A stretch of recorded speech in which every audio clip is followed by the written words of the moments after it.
fantastic interview with a Hollywood star who hasn't spoken to the UK too often. The star of The Goldbergs, Toy Story, Wall-E, and many more is Jeff Garlin. You can watch all of that right here on JLGB Virtual via all of JLGB HQ social media feeds and at jlgb.org/virtual. We'll be live all of this week from 7:30 p.m. But first, tonight, Craig David is a British singer, songwriter, rapper, DJ, and record producer, best known for his singles Rewind, Fill Me In, When the Bassline Drops, and Nothing Like This. Raised in Southampton, Craig Ashley David was born to an Anglo-Jewish mother and an Afro-Grenadian father. He was raised by his mother after his parents separated when he was 8, but his father, a former reggae musician, encouraged him to play classical guitar, though it was clear from a very young age that Craig was much more interested in singing. Craig used to sing regularly at the age of 14 at the West Indian social club that his father took him to. While studying for an engineering degree at Southampton City College, his music career would be kick-started by working with artists such as Damage and the garage duo Artful Dodger, before meeting and then signing with Colin Lester Wildstar Records, as Colin himself told us as our JLGB virtual guest just a few weeks ago. From the beginning of his career, Craig was achieving top 10 in the charts, with songs such as Fill Me In hitting #1, alongside 4 more singles in 2000. His debut album, Born to Do It, has sold more than 8 million copies and has earned multi-platinum status in more than 20 countries, and was also voted in 2009 as #2 on MTV's greatest album of all time, behind Michael Jackson's Thriller. His continued success brought us into the 9 consecutive top hits and included albums such as Slicker Than Your Average, The Story Goes, and Trust Me. Craig's contribution to the music industry was rightly honoured by receiving an honorary degree as a Doctor of Music from Southampton Solent University. Moving to Miami, Craig launched his TS5 DJ brand and joined Colin's new Gem Entertainment Group before releasing Following My Intuition in 2016 to return to the #1 album spot. Nominated for 14 Brit Awards, receiving 2 Grammy Award nominations, selling over 15 million records worldwide, and making former JLGB virtual guest Anton DeLuke cry on Love Island, Craig has also regularly used his platform to raise awareness for much needed fundraising for a range of causes, including sports aid, and was appointed to the World Health Organization's Goodwill Ambassador for Tuberculosis. Of course, how could we mention Craig and not talk about the phenomenal JLGB celebration event for young Jewish volunteers, when he raised the roof with over 1,200 people at the Roundhouse last September. He is such an amazing friend to JLGB, and we are so incredibly grateful that he's been able to join us this evening. So, ladies and gentlemen, the moment that you have all been waiting for, please join me in welcoming the amazing, it's Craig David. Good evening. How are you? I'm so well, thank you. How's everything with you? Yeah, I'm very good, thank you. I'm Great. good, thank you. So how has lockdown been for you, and how are you keeping positive? Do you know what? I think at first it was strange. It was difficult at the top end, because I think everyone had so many plans that we were all kind of set in stone that this is what we're going to do and this is where we were going to go, and then when that was all put on hold and we saw the severity of what was going on, I think we were all a little bit in shock of how we were going to function. But I found that probably 6 to 8 weeks into it, started to realize, okay, this is the situation that we're in. What's the most positive that I can be in this under the circumstances? So I just tried to help as many people as I could in my local neighborhood, make sure that some of the elderly knew that they had someone that they could get in contact with if they needed. And then I was able to start to slowly get back into being creative in different ways, music as well. So it's been a trying time for everyone, but I'm grateful that I'm healthy, my family healthy, and my heart goes out to anyone who's been affected by it in a more deeper way, you know? So yeah, so we're obviously really pleased to have you on our JLGB virtual program tonight. Pleasure. So we've been boosting positivity and keeping children and their families active, healthy and entertained for 19 weeks now since lockdown began, with the help of a very special guest like you helping us this evening. You were, of course, nominated by your manager and friend, Colin Lester. But why was it so important for you to join us this evening? I mean, firstly, you guys have been doing such incredible work for so many years now. And I think especially in this period of time where you've been able to use the streaming platform as a way of being able to connect people and to make people feel like we're still moving forward, even though we're going through the pandemic that we're in. And my heart's so close to helping communities, you know, and I mean, as you said earlier, my mum being Jewish and me growing up with my dad, like with everything that's moved on with the Black Lives Matter and everything that's been happening there and the anti-Semitism that's been happening in the world, I feel it deeply and it impacts me because I know both sides of that. And for me, it's important to have a voice and to be able to show that I like to be an advocate for moving forward and bringing connectivity and connection with people, because that's what we need more than ever. There's a lot of polarization at this time, and I just feel like what you guys are doing and what you're trying to do with younger kids as well and for the community is amazing. And anywhere that I can help in some way is the least that I can do in my life, because that's what this is all about. Music is giving me a chance to get to this point, to help, you know, to help and just be part of the community. It's all what's kind of needed this time. Of course. So we're all about acts of kindness here at JLGB, and we always ask our guests what they've been doing to help others. Of course, you just being here tonight for hundreds of young people and their families watching live now is more than enough and a massive act of kindness.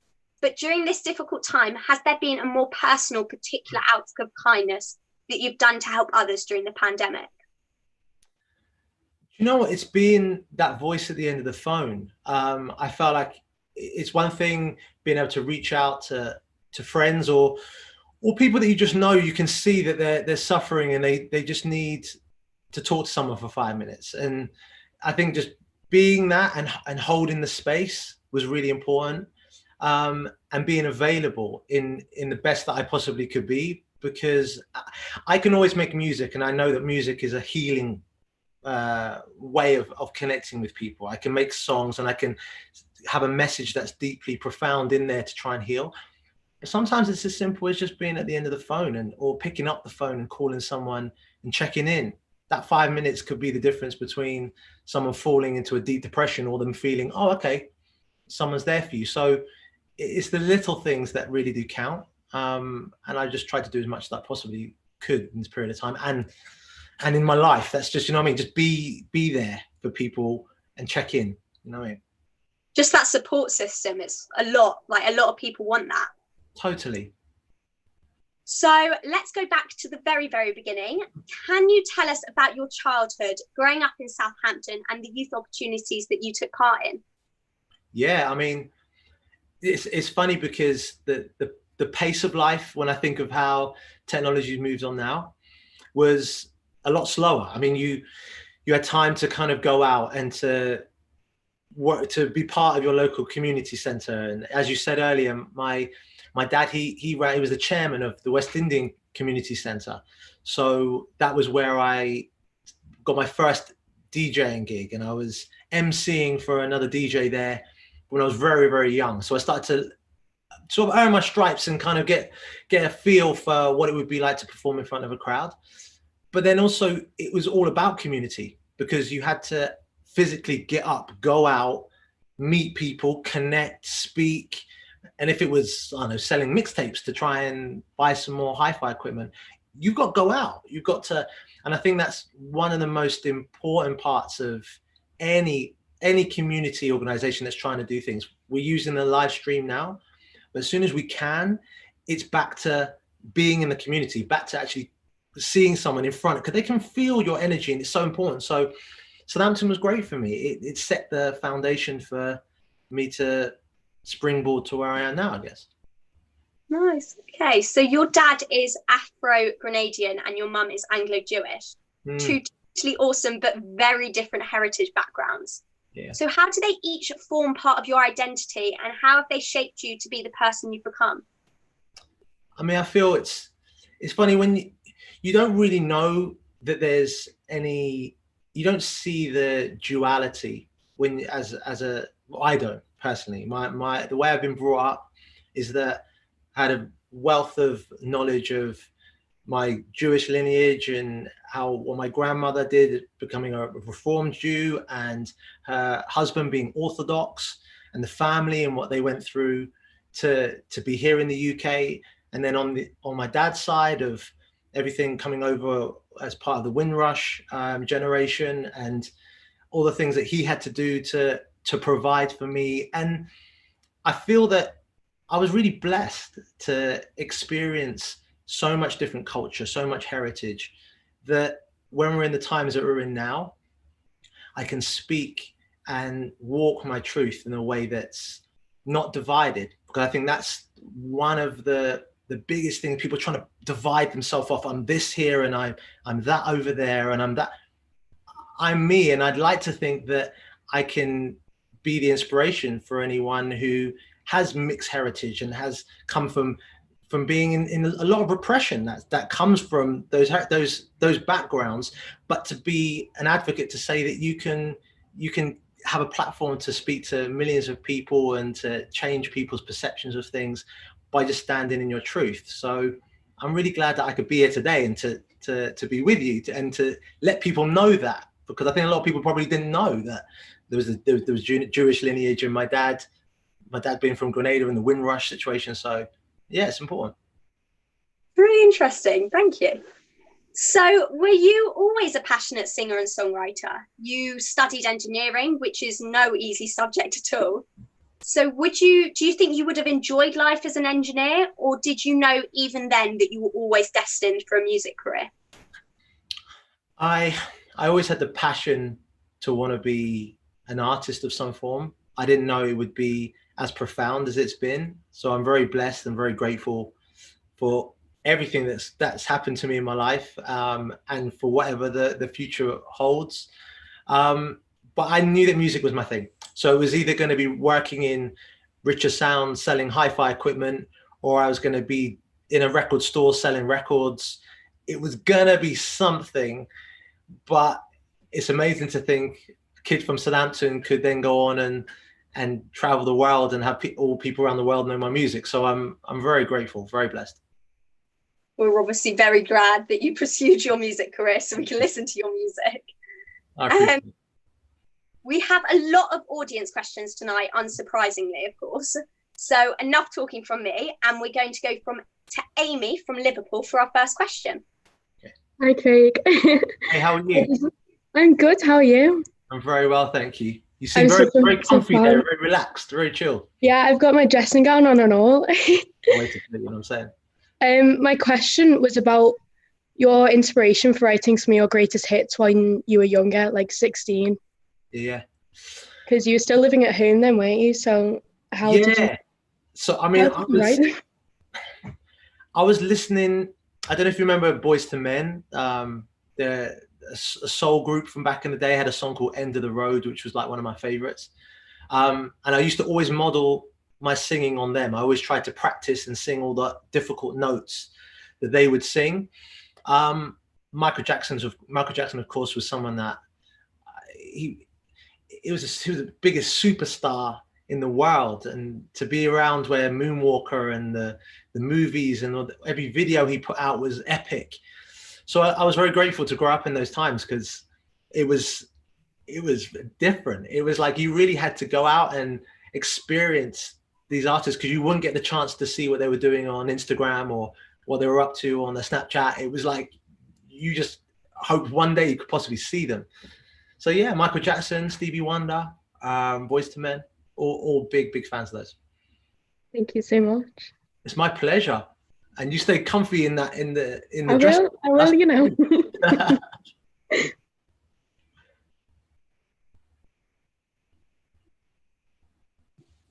Sorry, I was on mute.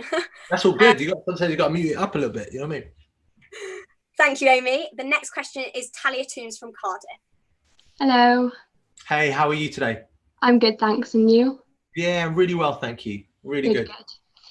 So kind of similar, but my question is about, so Bieber speaks of you as one of his key musical idols, but who inspired you and who are your music idols and role models?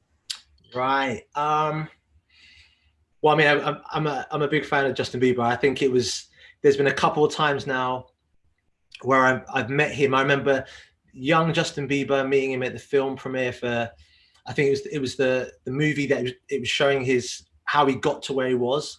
And that was when he still had the curtain hairstyle, and I met him on the red carpet, and it was a big hug, and it went down. And then I remember being in LA. I was performing, and he came to the show. He came on stage, and he said some very kind words on stage about me. So much love for him. Do you know what? Slightly different from, say, the artists that I just mentioned, but I'd say maybe role models in some actors or a actor that I think I've got a lot of time for is like Will Smith. I think he's someone over the years, watching him as a musician, but then also as an actor, and then how he carries himself off camera. I find he really does walk his truth, and he's very confident. He's very charismatic. And I always feel like he's always relevant. You always feel like he's someone that you watch what he's saying and what he's doing, and he's always got his toe in there. So I'd say Will Smith, just from as a slightly different angle of it. Mm-hmm. Okay, thank you. My pleasure. Thank you. Thanks, Talia. Our next question is from Izzy Mazin from Redbridge. Hi. Hey, how are you today? I'm good, thank you. Nice. So can you tell us about TS5, which is now huge all over the world? How did you come up with the idea? Why did you move in this direction? And what does TS5 stand for? Okay, so TS5, the name is an abbreviation of Tower Suite 5, which was where I was living in Miami. I used to live in the Mondrian Hotel there, and they had apartments, and one of them was called TS5, and it was Tower Suite 5. So whenever I was throwing a house party, they'd never say Tower Suite 5. They'd say, oh, I'm going to TS5 tonight. I'm going to TS5. So that's how the name kind of started to build. But really, it started, like, I guess, when I was DJing in Southampton as a kid, and I started to DJ in the nightclubs there. And then when you fast forward to what I was doing in Miami, it was me being able to be a host again and get people from, rather than being in the clubs and the experience being a little bit kind of, I felt it was quite segregated between that red rope of VIP and people on the dance floor, and everyone wanted to be in the VIP, but were you really having a good time? You actually were having a better time outside of it. So I kind of wanted to have a space where people all felt VIP. Everyone's VIP, everyone's the same. And then thankfully I was able to take that over to Ibiza and do my residencies. And the same philosophy was, I want everyone here to feel equal, that not one person over here feels some way and over there. And it's been the best feeling ever, because I wanted people to have the best experience. So TS5 is my little baby, and I'm really proud that I can give that feeling to people wherever I go with it, you know. Thank you. My pleasure. Thank you. You take care. Thanks, Izzy. Our final audience question for the moment is Maya Laurie from Manchester. Hey, Maya Laurie, how are you? Hi. This is crazy. I love all the pictures up on your wall. I like the vibe of that. You. Are they friends, family? What's the vibe going on over there? Yeah, friends, family, photo booth pictures. Memories. I love that. Sorry. Yeah, thank you. So I was lucky enough to meet you last year at the Roundhouse as a presenter. It was really amazing. But now that circumstances have changed, how have you been affected by the coronavirus lockdown, and how devastating do you think it has been for the music industry? I know it has delayed your tour, so how have you been connecting with your fans? Great question. Do you know what? It's been so hard on everyone, and I think you always have to look at it in the perspective of what's going on. I was really grateful that I was able to postpone the tour to April next year, because it was going to be April this year, my arena tour. And for me, it was just, again, being there for friends, for musicians who were in my band, for other musicians, because all of our livelihood was very much of going out and doing live shows. So it was affected deeply, and slowly we're finding ways to come through. And it is slow, and it's going to take some time. Even if with live streaming, it's still, people want to go and enjoy an event, but obviously under the circumstances, it's really difficult to give the experience that people want, even with all the new ideas that people are having. So I'd say that I'm grateful more so that the people around me are healthy, and that's all you can ever really ask for. Like, the economy's being hit hard, and people find it super difficult to pay bills and to get through this period of time. And my heart goes out to everyone who's affected in that way, but our health. And that's why it's kind of one of those things that it's hard to be like, oh, I need to get back out. But we're in the middle of a pandemic, and sometimes you have to just understand the gravity of what's going on.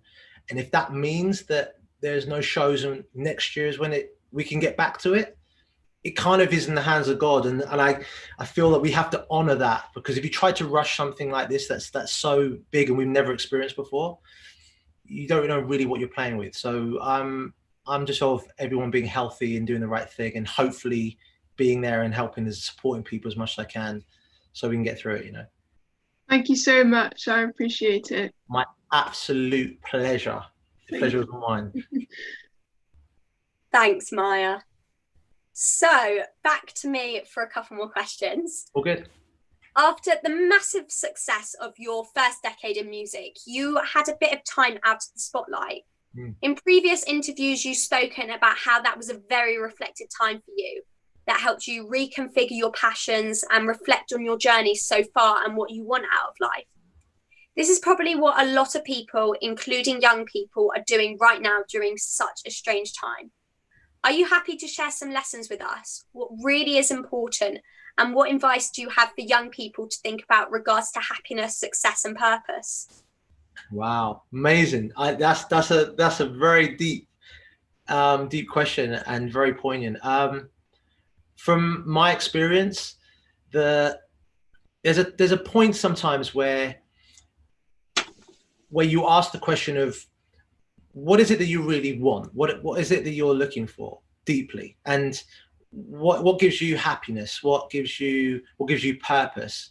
And actually, if you reframe some of the things that we think that we really value. So for example, some would say they value money.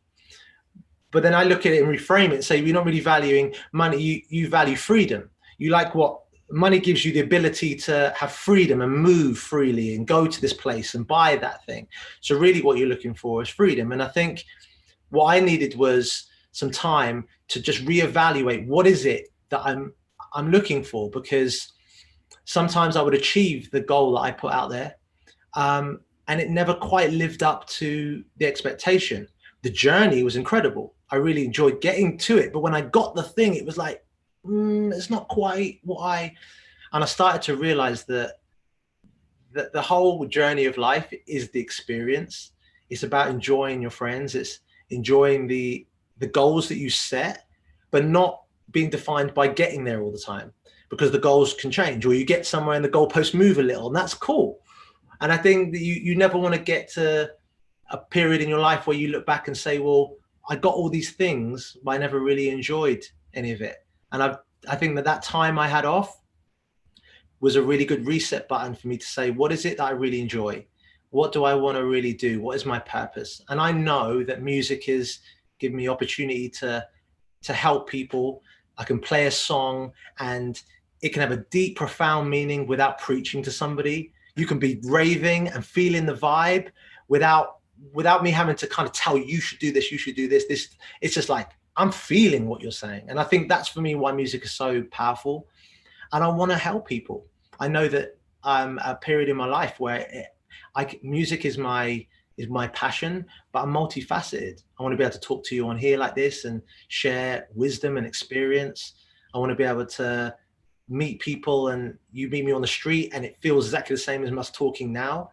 So I know that I've got a greater purpose than just putting out music, because that's the gift we're all given. You get to part, hand it down, keep helping and keep reinventing, try new things. Do you know what I mean? That's the spice of life. We have to create. So I'm just creating new things and enjoying.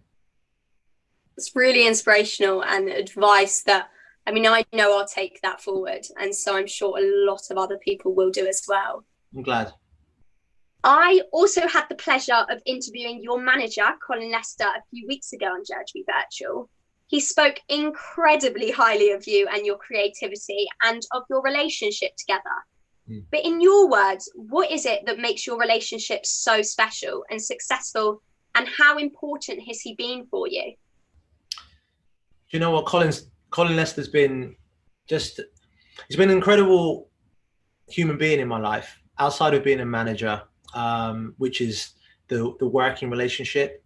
He's very much a best friend of mine. When we first met, he held the space. I felt safe. I felt that the things he told my grandma when I was a young kid, of how he couldn't guarantee success, but he would do everything he possibly could to create the environment for me to do my thing. And that's the best that you could ever ask for anyone, and to put her mind at ease, which I've always been grateful for. And he's a mensch, because he's stood true to his word all the way throughout my career. And I'd say that our relationship has evolved. It's manager, and we have that relationship, so we can have manager artist. But then, like I said, we have best friends, where I'll go around on Friday for Shabbat, and we'll chop it up. Do you know what I mean? We'll have a food, the wine's getting passed around. Do you know what I mean? And so I feel like he's allowed me to be part of the family, genuinely. And also he's been super protective of all the artists that he's managed, or the artists he's had on his record labels. He's always been about what's the right thing for the artist. And I think for any artist who gets in the music industry, that's all you can ever ask for someone, is that they protect you genuinely and do the right thing for you. Because there are a lot of people in the industry that will take as much as they can and not protect. So I'm very grateful to have someone like him in my life. And the journey continues. It's been 20 years so far. So 20 more years, 30 more years. Let's keep going, man. That's like an amazing relationship. Yeah, he's great. We're going to go back to some audience questions again. So our next one is from Gaia Oppen from Leeds. Hiya. Hi. Hey, how are you? I'm great, thank you. Others. So obviously you've toured the world, you've won awards and sung in arenas with so many superstars, and even had an appearance on Love Island. So what has been your career highlight or highlights, and what are the moments that you look back on and can't help but smile? Okay, so as far as being an artist, my first number one song, was Fill Me In. And I just couldn't stop smiling when I knew that I was number one, because it was just like, how is this number one, like, in the charts? When you've watched Top of the Pops like every week, and you've grown up sort of dreaming of wanting to be an artist, and you get to feel that feeling. So that's a beautiful experience for me as an artist. But as a human being, is to be 20 years in now as an artist, but to grow into a place where I feel confident enough to really fluidly speak my truth, and to be here with you tonight, and for us to ask questions, and for us to have convos, and to take time to really answer them in a way that's more than promoting an album, or you're in a tour cycle and you're trying to do it for touring. No, I really want to help the best I possibly can. So I think for me, now's the time that I'm probably my most excited, because I've realized that I've got 20 years of experience and wisdom that I can pass through, that people can say, you know what, he's not just talking nonsense, this guy. He's experienced this. He knows what, and I think you can't buy time like that. So I'm grateful I can be here and I can answer these questions. So I'm in a good place right now. Thank you. My pleasure. Thank you. Thanks, Gaia. Next question is from Pippa Bound Hi, Craig. Hey, how you doing? I'm good, thank you. You? I'm very, very good, thank you. Look at So, your set. I like the braid coming down. Look at the vibes going on here. See. Go on, sorry, all yours. so my question is, how have you managed to stay so current within the music industry in a career that has seen you span 2 decades? I would say the ability to be able to just to reinvent and to not to get stuck in a place where all you're doing is reminiscing about your history. So I'm proud of every achievement. I'm proud of every song I've put out there. But some artists who've had 20-year careers, even longer than 20 years, can sometimes find themselves very much locked into the biggest success that they had. And then if there's no reinvention, then that can be your baby. You know, your first album was huge and you tore that album and everyone knows you for that. But I think for me, I've been able to write with a lot of young, up and coming producers and songwriters. And I'm okay to be the new guy. I'm okay for someone to say, I don't really know who you are. And I heard of your stuff and my sister used to play your tunes. My older sister used to play. That's cool because the ego loves to keep you, oh no, but I've got to tell you I've sold all these records and you've got to know me. No, forget that. I'm okay with it. And when you do that, you give yourself some opportunities to be relevant to the younger generation. So TS5, for example, that's for a lot of people is new. They know me for that. They don't know me for any things before. And I'm totally cool with that. So it's nice having all these different things happening at the same time, you know what I mean? Thank you. It's my absolute pleasure. And hi there, how are you? You okay? Good, thank you. Dream team going on there. Lovely to speak to you. Thank you. My pleasure. Thank you, both. Our next question is from Joel Alexander from Boreham Wood. Hey. Hi, Craig. How are you? I'm good, mate. How are you doing? I'm very well, thanks. Great. The World Health Organization appointed you Goodwill Ambassador against tuberculosis, where you've been working on dispelling the stigma and drawing awareness to the work being done to beat the disease. What drew you to this cause, and what did you learn that might even be relevant to the current COVID crisis?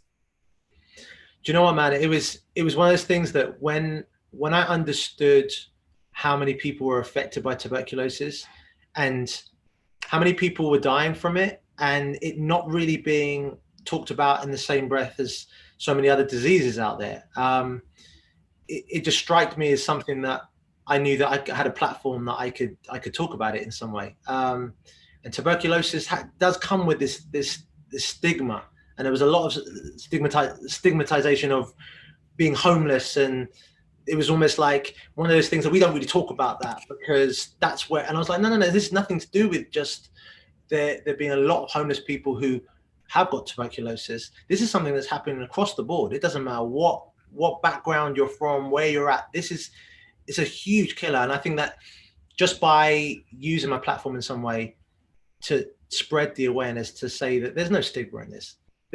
Nobody wants any kind of disease or any kind of virus, and the more we talk about it, the more we get a chance for people to say, you know what, I can come forward when you get the symptoms and help, rather than I don't come forward to say anything about it, but yet you end up infecting more people. So I'm glad that I can be a part of that and to help in some way, you know what I mean? Yeah, it's amazing to hear. Thank you so much. I appreciate it, man. You take care. Have a nice evening. You too. Thank you. Thanks, Joel. Thanks, mate. Our next question is going to come from Avaya from Hendon. Hey, Avaya. You got it right. You got that. You had it on. You had everything right. You had it on. Hi. Screen video off. You had the mute button down. Sorry about that. No, that's the way to do it. Just set yourself and then go. How's everything going? Are you all right? Good, thank you. How about yourself? I'm really good, thank you. So last September, you headlined JLGB's celebration of youth volunteering at the Roundhouse with GBG. It was an incredible performance where I got to meet you backstage. But was there a particular reason that you wanted to be part of it? So why JLGB, and why do you think volunteering and helping is so important in today's society? I mean, firstly, when I got the opportunity to come and perform. And I was, I mean, we talked about my manager, Colin, he does so much work within the Jewish community. And every time that I get an opportunity that I can help in some way. And he said, man, this charity is the one, man, you got to come through. Like the kids, they're going to love you. They're going to love TS5. And I was like, well, okay, it's no brainer, man. I'm there. Let's go. So when I performed and I saw the energy was, oh man, it was incredible. And to do one of my DJ sets and for people to know that some of the newer songs and even know some of the older songs there, I was like, wow, this is, because it was a very young age group. I was just like, wow, this is amazing chance to be here and perform. But more importantly, to celebrate all the youth leaders and everyone who is part of the community that works so hard throughout their summer, throughout the year, and celebrate it. Because when you work hard, you need to be seen. And I think that this is what the beauty of the charity of this organization is all about. It's about being seen and recognized for the work that you do. You know, it's like tzedakah. I mean, but you're getting seen. God sees everything, but you get seen here, because when you came up on stage and I saw the people, I was like, wow, you've done amazing things, and I'm getting to know things that you've done for your community as well, which is great for me and educates me as well. Okay, thank you very much, and I hope you bring out new music soon. Thank you, so I'm ready. I'm working on. I'm cooking it up in the studio here. Can't wait to hear it. You take care, okay? Thank you. Very exciting. Thank you, Avia. So, what's next for you, Craig? And what do you think the future holds in store? Do you know what I mean? I've had a lot of. I mean, we've all had a lot of time to do a lot of, I think, deep cleaning in not just in a metaphorical way. That I think we've been able to really see some of the things that maybe we needed to change, things that we wanted to take with us into the new norm, which will be different.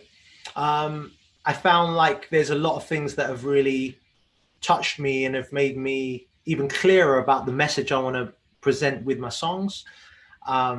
Writing music is what I do. I love it. Like when I get a day off, I'm writing a song. So, but the messages that I want to present and the melodies that are coming through, I feel inspired. So I want to be able to do that, but then also more of this, more talking to people, more to share wisdom and be available to give people, hopefully give you a chance to get past some of the obstacles that you might be facing, especially young people, because I know that sometimes society says this is what you need to do and this is how you must look and this is how you have to conform.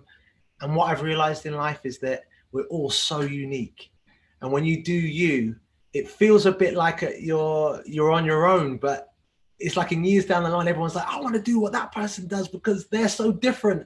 And I just want to instill that in people, just to be unique, because man, everyone's got their own little thing. And if you could just really own that, man, everyone want to know what you're about, you know? Yeah. I also noticed that your background is a lot cooler than my background, let me add. So is this the home studio where the magic's happening during lockdown? Yeah, this is, I try to make a little, as you can see, I've got my DJ set and my little keyboard back there, and I can record. So and I try to make it as tropical as I possibly can. I've got the palm tree in the corner, I've got the sand and the palm trees on the wall. So I had to make it feel like we're in Ibiza, because I know that digging deep, writing lots of music, really just using this time as a time to be as super creative as I can, because the pace is slower. But come next year, like I said earlier, we've got the arena tour in April, and we've added new dates to that. So I'm really excited to go back out on tour. We've got all the festivals, I like to think, are all going to be going again. We're going to be back out in Ibiza with the residency. So it'll all be go, go, go. And I think that this time I can be in the studio. I can, after we finish here, I'll be jumping on here, putting some melodies down and be inspired, think, wow, that question that I got asked, that's really interesting. Maybe I could answer in a deeper way in a song. I'm mad inspired. I'm mad inspired tonight. So I appreciate you. Oh, well, I mean, speaking of all, your new concert dates and everything, I'm actually trying to book to come to your concert when it's in London. But if I'm not able to book, do you reckon you'd be able to give us maybe a little demo? I'm sure everybody else is longing for the demo. Oh yeah, I mean, when it comes to the music, to be honest, I'm going to try and deliver the music in a slightly different way when it comes to putting music out as well. I don't think the days of kind of building up and then dropping something, I think you'll just be putting out some music. You'll be like, oh, wow, he just dropped a tune on Tuesday, just out there. Then drop another little song over here. And then I've got stuff for you. Oh my God. I've got so much, there's so many bits of music that I'm excited to play. But it's just finding the right times to drop it, because sometimes you can be a bit too eager beaver and you're a bit too ahead of the game. So I'm just slowing down. So when I come so correct that you're going to be like, oh my God, he was talking the talk, but he was walking the walk too. Right, I'll look forward to hopefully hearing that in April then. 100%. So we're going to go to Adam Shelley now, who's a JLGB trustee. Hey Adam, how you doing, man? I'm well, Craig. How are you? I'm very good, thank you. We've kept the picture up for what was one of the most incredible nights, not only of my life as a Craig David fan growing up, but all of the trustees, the volunteers and the professional team. And it really was the best ever. And for you to come back again on behalf of all of us, thank you so much. You're a true inspiration to so many people around the world. And this is just an incredible, incredible evening once again. What I wanted to ask you as an avid Liverpool supporter myself, but I know you're an avid follower of Southampton. They've had a really fantastic season. It's obviously been very difficult bringing football back, but we managed to get there in the end.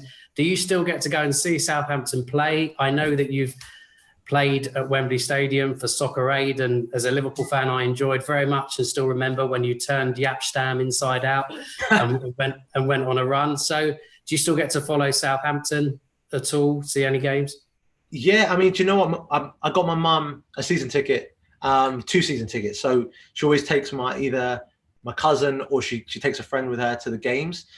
So whenever I can get down there, I'll go and watch some games. It's funny because Southampton Academy produces such great players that half the players end up coming to Liverpool. So we've got your whole team. That's the thing. Yeah, there's an affinity going on, and it's funny because I did Soccer Aid, but I got the chance to to play at Anfield. They had a game there, which was another kind of sort of celebrity soccer game. But to play at Anfield as well with the history there, I was just like, man, this is incredible. So Southampton, my team. Thankfully, we stayed up this season. It's always a bit of a struggle, but we're starting to get a little groove together. And congratulations to you guys, man. Like, it was everyone's a bit on the edge. Is it going to be? Are we going to get it? It's like, this can't be taken away from us. You can't take our championship away. So congratulations, man. Thank you. It was great. I mean, and Southampton came to Anfield. They were brilliant. I think you should have had a penalty in the first half, and that would have been the first wobble, but they were brilliant, and you absolutely thrashed Manchester City and so on. And my last question is, I did a little bit of research, and I think you won a competition as an 11-year-old for Southampton to meet Matt Letitia, who I think was your favourite player. He scored some incredible goals. Is there one in particular of those 2 or 3 that are the ones we still see over and over again that was your special memory? Wow. So many. There's 2 in particular that I'd say were probably my favourite. One was against Newcastle, and it was just at the time when they started you could see the games on Sky. I think we beat Newcastle 4-2, and he gets the ball on the left wing, I think now, and he chips the ball over one defender's head, chips the ball back over the other guy's head, and then rather than blasting it like just with no focus, he places it past the goalkeeper. I was just like, oh man, what a guy. And then there was one other against Wimbledon. I can remember the DVDs or the VHS back then, the goals or goals galore. They had all the goals, 101 goals. It was at Wimbledon. It was a free kick. Ball was rolled back, chips it up, volleys it, top corner, easy, carries on walking like just, I'm a boss. And I said, man, Matt, footballing in those days and you carrying it off like that, I have nothing but respect for you. So he did incredibly well. I remember the goal, and it was for the one against Newcastle. Phenomenal. And you nearly did that at Wembley as you broke through on goal. We're not going to show the clip, but to have played at Wembley and been part of Soccer Aid, I still remember the game, watching it, and it was incredible. Craig, thank you so much for coming on. It's really been an absolute pleasure to have you. Anytime you want to go to Anfield for Liverpool, Southampton, let us know. Be delighted to take you. Thank you very much, and back to Sydney. I really appreciate it. Thank you, man. That's really kind of you. I'll take you up on it, man. Seriously, it'd be very. Let's do it. We'll do it. No, we'll have some food beforehand in the main stand. Got good seats. Appreciate it. Thank you. I'll hit you up. Do it. Take care. Take care, mate. Thank you for having me, man. I really do appreciate it. Pleasure. Thanks, Adam. So you bought in 2020 at Westminster Central Hall with the TS5 DJ set at BBC One's New Year live concert. That was a mouthful. This year may not have gone quite as what we all wanted, but what positives do you think are going to come out of this strange time that we now live in? And what gives you hope for the future? So yeah, it was like you said, performing New Year's Eve, like bringing in the new year. And it was an incredible night. I mean, so many people had tuned in. I think it was like 13 million people. And I was thinking, wow, this is probably one of the biggest shows I've ever done in my life. I'd say, and I touched on it earlier, that most importantly is people's health, and that anyone who's affected or anyone who's going through a hard time with their health in this situation, and not just from COVID-19, but just in your health in general, in a time when we've been isolated, that I send my love and my heart goes out to every single one of you, because that's been the most testing time. And that's how I think I speak on behalf of everyone, how grateful we are to every doctor, every nurse, every care home, to know that we have people who've really been working throughout to make everyone feel as safe and knowing that we're there for them as we can. Moving into the new, none of us really know what it's going to quite be like, but I do know that there's been a lot of the time I've used to realize, again, what was the stuff that wasn't really serving me? What do I need to let go of? What was the things I really need to focus in on? And I think that I feel new and improved in terms of I feel lighter, because I can come out and I can be like, okay, making good music, going out, giving my best performance, speaking with the young guys on here and being able to have open, honest conversations, talk about whatever we want to talk about. Let's go. Like, let's walk our new truth, rather than going back to old habits and sort of falling unconscious again, because I think there's been so much that we've experienced. There's been a lot of, like I said earlier, polarization. A lot of people felt that me against you, and tensions have got really heightened. But like anything, when it gets heightened, you know you're on the cusp of a breakthrough. And with that breakthrough and pulling the carpet up and all the dust is up in the air, when it settles, and you have to see through, you say, oh, okay, now we can actually have conversations that are one up from where we were before. And we can actually hopefully have more connection and more community and more care, as opposed to us going the opposite direction. So I know that my duty now is to bring connection in every way that I possibly can, and speak and walk my truth. And I'm glad I could be part of this tonight to help in some way, you know? We're so glad that you're here to help us. So glad. It really is. So finally, the big one. We always ask our guests to nominate and ask another celebrity to be a future guest on our programme and help entertain all the children and young people stuck at home.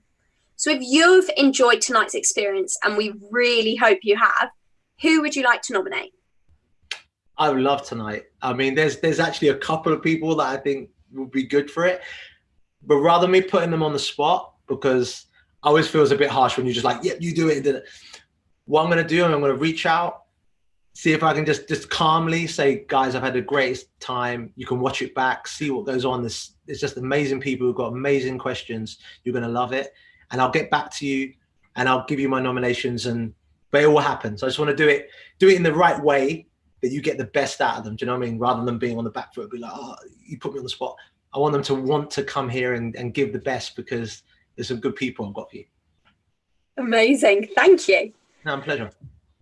So thank you, Craig, for joining us this evening and for inspiring us all. We've really loved hearing about your career and experiences and for sharing so much with us all. We'd also like to take this opportunity to thank you for all of your continued support to JLGB. Your performance as our celebration event will forever be one of our greatest, if not the greatest, highlight of our 125-year history, and to be able to do it all again when it becomes safe to do so.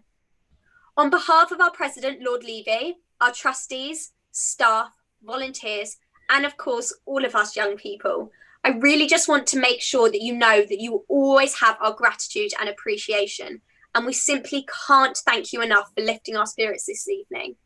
Good luck with all that comes next. Stay safe, take care, and I really hope to see you again soon. Sydney, thank you so much for the time tonight, and thank you to everyone that sent in a question.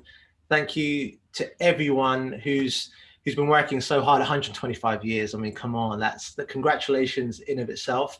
And to be part of this and to help in any way that I possibly can going forward, you know that I'm always here. I love you guys, and I appreciate the time tonight. You know what I mean? It's been brilliant, well put together, well organized, great people trying to make a change within the community. Just well done, and congratulations to all of you. Thank you so much, Craig. Really, thank you. Lots of love to all of you. Bye. My pleasure. So that's it. Thank you to everyone for tuning in this evening for the first night of our summer entertainment extravaganza, and yet again being part of history.